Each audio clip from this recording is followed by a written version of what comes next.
तकलीफ होती है। अभी एक सच्ची घटना मेरे साथ घटित हुई। मैं एक दिन कानपुर गया था भारत स्वाभिमान की सभा के लिए। तो कानपुर के रेलवे स्टेशन पे उतरा।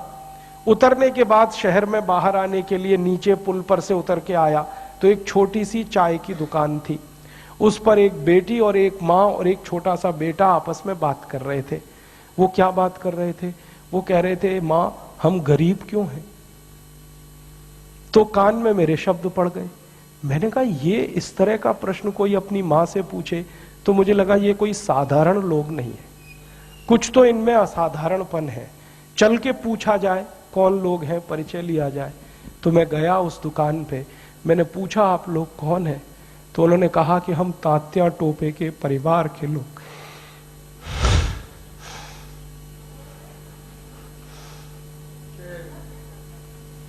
हमारे देश में तात्या टोपे के परिवार के लोगों को चाय बेचनी पड़ी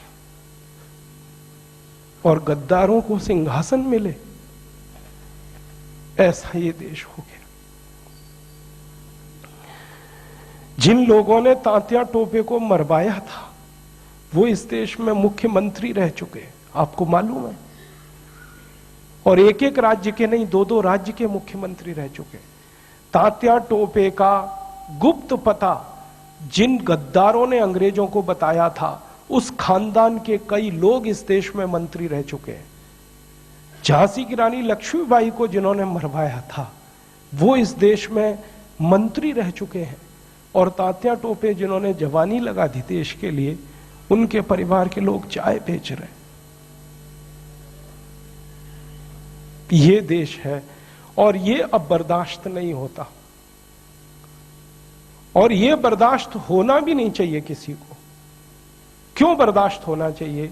ऐसा देश तो हमने कल्पना कभी की नहीं थी।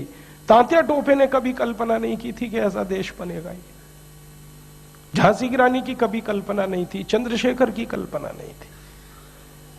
चंद्रशेखर जैसे क्रांतिवीर ने इस देश की क्या कल्पना की होगी। एक कहानी सुनाता हूं कि वो घर से भाग गए थे 13 साल की उम्र में।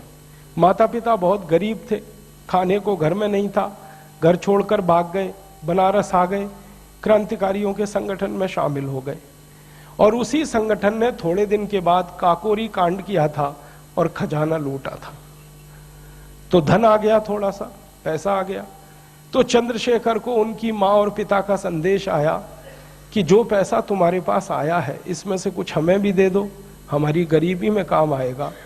तो चंद्रशेखर अपने माता पिता के पास गए थे और एक ही उत्तर दिया था कि मेरी रिवॉल्वर में 2 गोलियां हैं, पैसे तो दे नहीं सकता, ये दोनों गोलियां दे सकता हूं।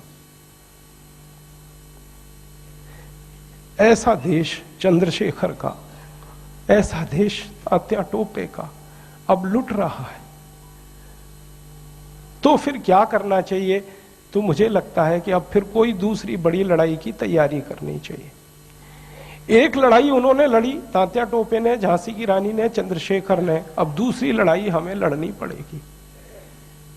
इसके बिना कोई रास्ता नहीं। और ये दूसरी लड़ाई का ही अभियान है जिसको हम भारत स्वाभिमान कहते हैं।